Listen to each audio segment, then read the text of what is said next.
We've already seen how AI can run and analyze performance tests. But what if it actually can change the test setup itself for you? Let's see how NeoLoad MCP and Claude.ai can handle that. Hi, my name is Artur Dudek and I'm a performance architect in SII. And today I will show you how to talk with performance. Until now, we used AI to launch and analyze test results. But this time it's all about changing the test configuration itself.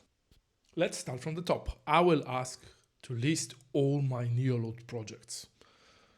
Here we go. The one I will be focused is the SII web page. That's the one I've been using in every single episode till now. Next, let's see how it's currently configured.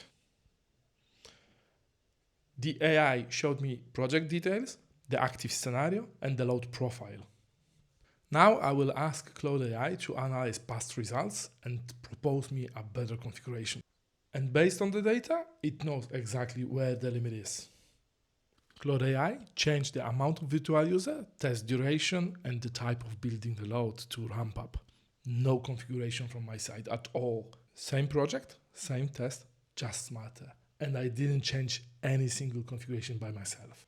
So yes, we can ask AI not only to analyze test results, but also to set up the configuration of the test automatically. That's how AI starts taking over the design phase of performance testing. See you in the next episode of Let's Talk with Performance.